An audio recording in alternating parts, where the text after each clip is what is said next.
읽어주는 교과 넷째 날 4월 2일 수요일 말씀을 연구함.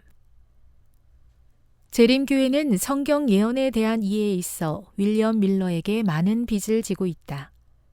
다니엘 8장 14절과 같은 주요 구절에 대한 그의 이해가 완벽하지는 않았지만 그럼에도 불구하고 밀러의 방법론은 재림교회의 마지막 때 남은 무리 운동의 태동을 위한 길을 열었다는 점에서 매우 중요했다. 마태복음 5장 18절, 디모데후서 3장 15에서 17절, 누가복음 24장 27절을 읽어보라. 이 구절은 우리가 성경 예언을 대하는 방식에 대해 무엇을 가르쳐 주는가? 어떤 면에서 성경을 공부하는 것은 커다란 조각 그림 퍼즐을 맞추는 것과 비슷하다. 두세 조각만으로는 전체 그림이 무엇인지 알 수 없다. 그중 몇 조각에서 말이 보인다면 어쩌면 말 그림을 맞추고 있다고 생각할 수도 있다. 하지만 몇 개를 더 살펴보면 닭과 소도 보이고 그렇게 수백 개의 조각을 맞추면 마침내 도시, 농장, 멀리 있는 산맥을 포함하는 풍경화를 맞추고 있었음을 알게 된다. 일부 신자들이 성경을 공부하는 가운데 경험하는 주된 오류 가운데 하나는 성경을 특정 상황에 적용할 수 있는 속담이나 격언집 정도로 여기는 것이다. 어떤 이들은 포켓 성경 앞부분에 있는 간단한 주제 성구 목차를 통해 여러 주제에 대한 유용한 구절을 찾아보고 그것이 이 주제에 대한 성경의 전체적인 가르침을 나타낸다고 생각해버린다. 안타깝게도 그들은 예언에 대해서도 동일한 접근을 취한다. 특정 본문을 문맥에서 떼어내어 성경의 나머지 부분이 아닌 현재의 사건과 비교한다.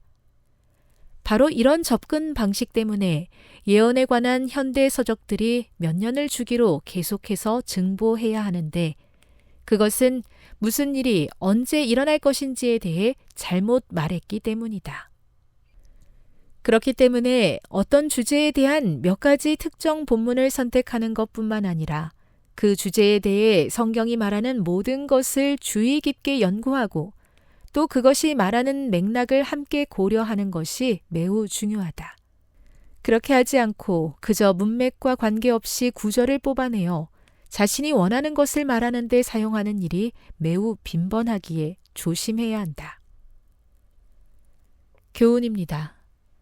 성경을 성경으로 해석하는 밀러의 연구 방법은 재림교회에 큰 영향을 미쳤다. 성경의 맥락과 관계없이 성구를 자기 뜻대로 사용하는 것은 흔한 오류이다. 묵상. 성경의 특정 본문을 사용하여서 자신의 주장을 펼치는 경우를 생각해 보십시오. 그것은 어떤 어려움을 낳습니까? 적용. 성경을 자신이 원하는 대로 적용하는 경우가 있을 때 이를 어떤 방식으로 대응하는 것이 바람직하다고 생각합니까? 영감의 교훈입니다. 밀러의 예언 연구 방법. 그는 깊은 흥미를 가지고 다니엘서와 요한계시록을 연구하였다. 그는 이미 성취된 예언들이 사실상 문자 그대로 성취된 사실과 그 여러 가지 표상, 은유, 비유, 직유 등은 모두 그 전후의 성경 구절들이 그것들을 설명해주고 있다는 것과 거기에 나타난 용어들은 다른 성경 구절로 정의를 내릴 수 있다는 것을 알았다. 그리고 그가 그와 같은 방법으로 해석할 때 문자 그대로 이해할 수 있었다. 각시대의 대쟁투 320. 진실하게 성경을 연구하는 교회에 속하게 해주신 것을 감사합니다. 잘못된 주장을 따라가다가 실족하고 영생을 잃는 이도 있으니 진리로 저희를 거룩하게 하여 주옵소서. 말씀을 가까이 하며 진리의 말씀을 분별하도록 늘 함께해 주옵소서.